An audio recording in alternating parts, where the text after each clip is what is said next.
Hi everyone, my name is Eli Nino Taglay and I'm going to discuss the background of the Incident Command System or the ICS.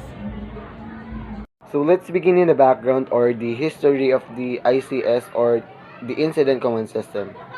The NRDDMC has issued Memorandum Circular Number 4, Series of 2012, provides the implementing guidelines on the use of Incident Command System or the ICS as an on-scene disaster response and management mechanism under the Philippine Disaster Risk Reduction and Management System or the PDRRMS.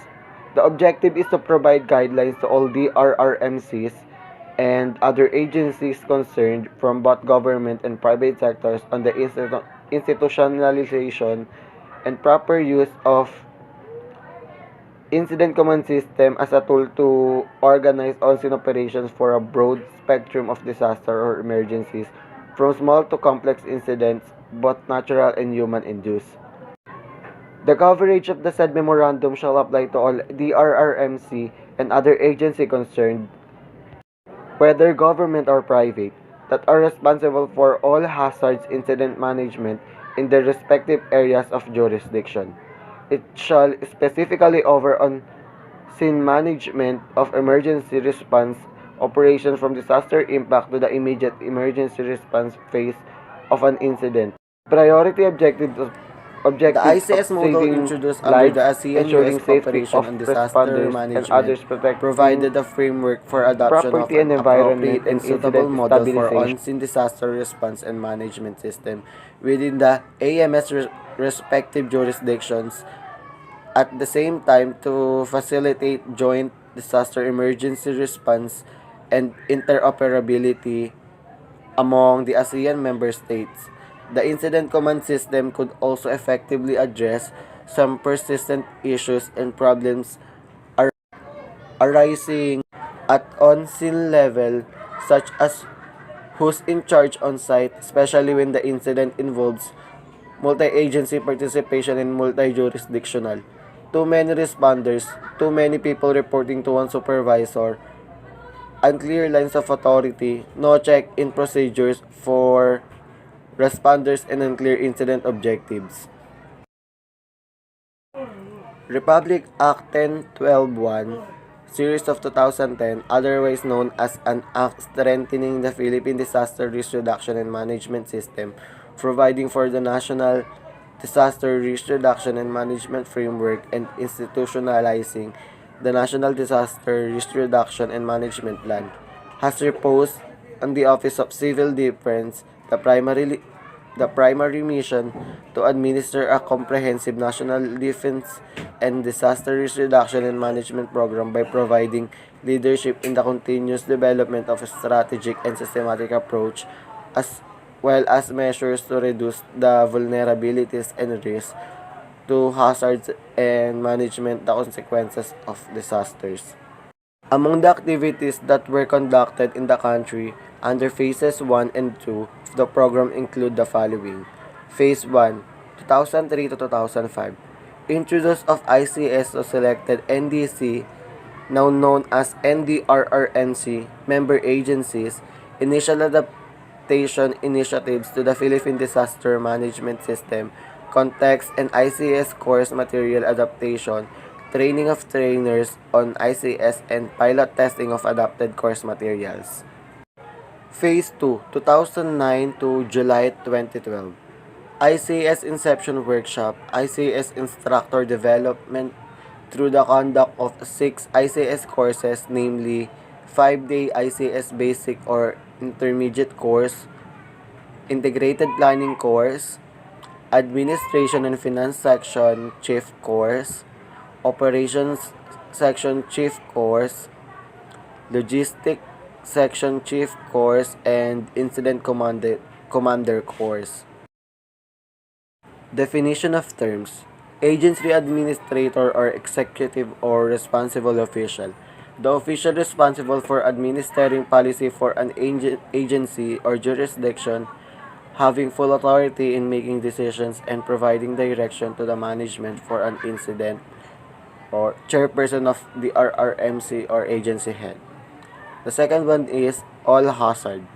Any incident, natural or human-induced, that warrants action to protect life, property, environment, public health, or safety and minimize disruptions of government, social or economic activities. The next is Area Command, an an organization established to oversee the management of multiple incidents that are each being handled by a separate incident command system organization or a very large or evolving incident that has multiple incident management teams engaged. Assistant, title for subordinates of principal command staff position. The last is base, the location at which primary logistic functions for an incident are coordinated and administered. Branch, the organizational level having functional or geographical responsibility for major aspects of incident operation. Camp, a geographical site within the general incident area but different from incident base that is equipped and staffed to provide sleeping, food, water, and sanitary services to incident personnel. Chain of command, series of command, control, executive or management positions in hierarchy, order of authority, an orderly line of authority within the ranks of the incident management organization. Chief, the incident command system for individuals, an orderly line of authority within the ranks of the incident management organization. Chief, the incident command system title for individual responsible for management of functional sections such as operation, planning, logistics, finance, or administration and intelligence investigations if established as a separate section. Command, the act of directing, ordering, controlling by virtue of explicit statutory, regulatory, or delegated authority. Command staff consists of Public Information Office, Safety Officer, Liaison Officer, and other positions as required who report directly to the Incident Commander. Common terminology. Common use words and phrases avoids the use of different words or phrases for some concepts. Consistency.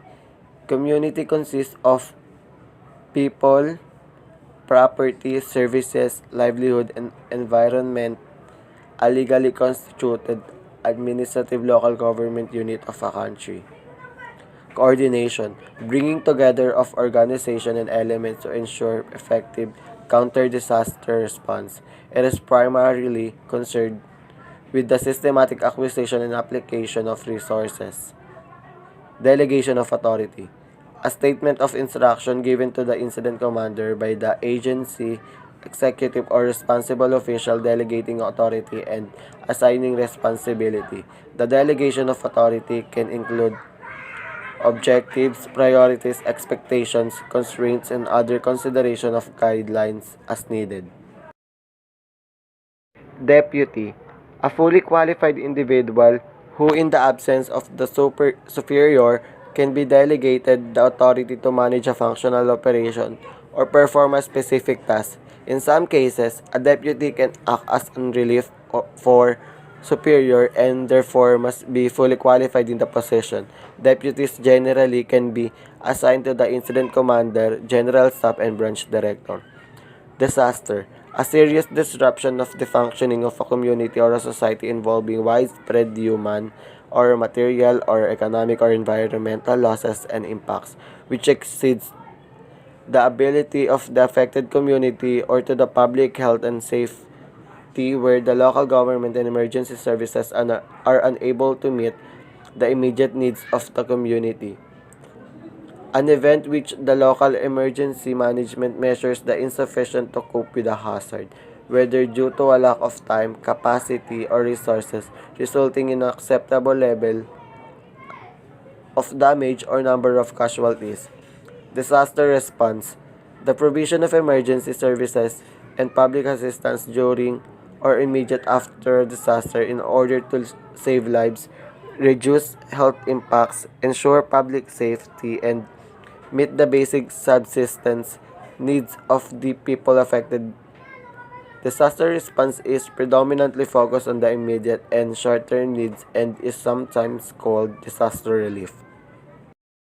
Emergency: unforeseen or sudden occurrence, especially danger, demanding immediate action, an actual threat to individual's life or to public health and safety which needs immediate response. Emergency management: the organization and management of resources and responsibilities for addressing all aspects of emergencies, in particular preparedness, response and initial recovery steps, a management process that is applied to deal with the actual or implied effects of hazards. Emergency Operations Center: the physical location at which the coordination of information and resources to support incident management or on-scene operation activities normally takes place. Finance, Finance Administration Section: the ICS functional section responsible for approving and tracking all expenditures and spending related to the incident. Function refers to the five major activities in the Incident Command System: command operation, planning, logistics, and finance administration. The term function is also used when describing the activity involved. A sixth function, intelligence investigations, may be established if required to meet the incident management need. General Staff: a group of incident management personnel organized according to function and reporting to incident commander. The General Staff normally consists of the Operations Section Chief, Planning Section Chief, Logistics Section Chief, and Finance Administrative Section Chief. Hazard: a dangerous phenomenon, substance, human activity, or condition that may cause loss of lives, injury, or other health impacts, property damage, loss of livelihood or services, social and economic disruption, or environmental damage. Any phenomenon which has the potential to cause disruption or damage people, their property, their services, or their environment, for example, their communities. And the four classes of hazards are natural, technological, biological, and societal hazard. Incident: an occurrence or event, natural or human-induced, that requires emergency response to protect life of property.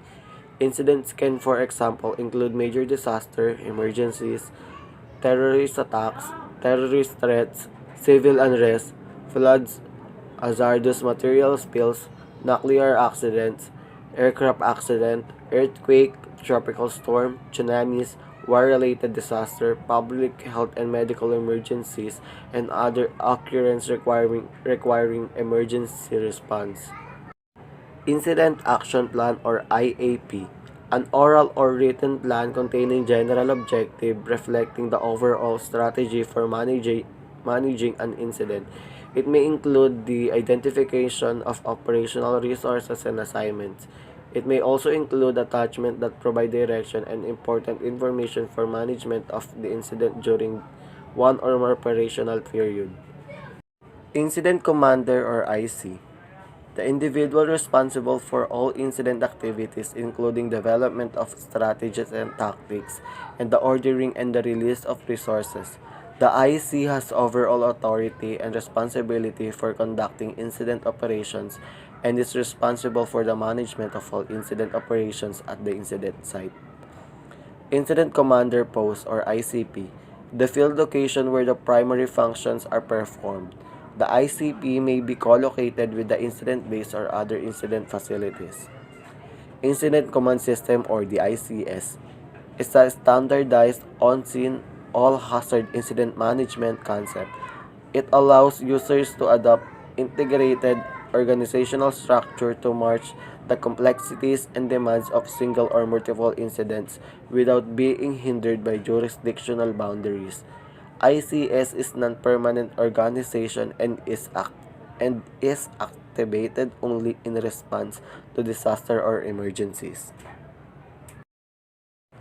ICS National Cadre: group of individuals who successfully underwent the national training of trainers on Incident Command System, didactic and didactic and practicum covering the 6 ICS courses conducted by the U.S. Department of Agriculture Forest Service in the Philippines from March 2010 to July 2011 under the ASEAN-US Cooperation on Disaster Management ICS Capability Building Program Phase 2.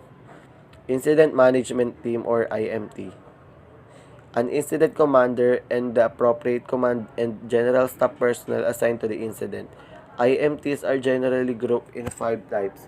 Types 1 and 2 are national team. Type 3 is regional. Type 4 are discipline or large jurisdiction specific, while Type 5 are ad hoc incident command organization typically used by smaller jurisdiction. Incident objectives. Statement of guidance and direction needed to select appropriate strategy and the tactical direction of resources.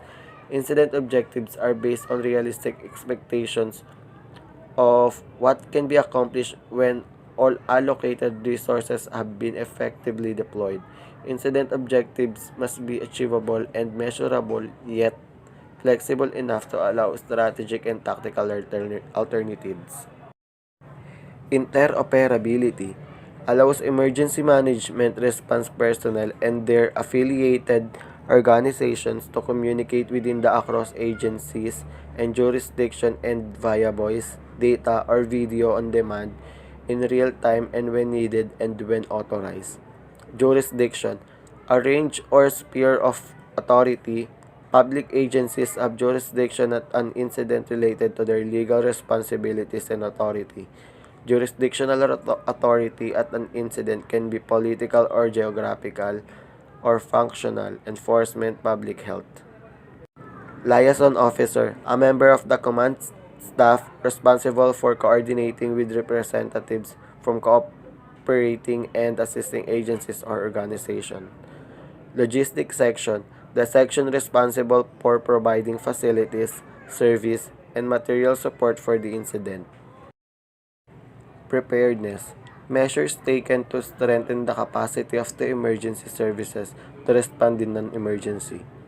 Tactics, refers to those activities, resources, and maneuvers that are directly applied to achieve goals, directing and deploying resources on an incident to accomplish the objectives designated by the strategy.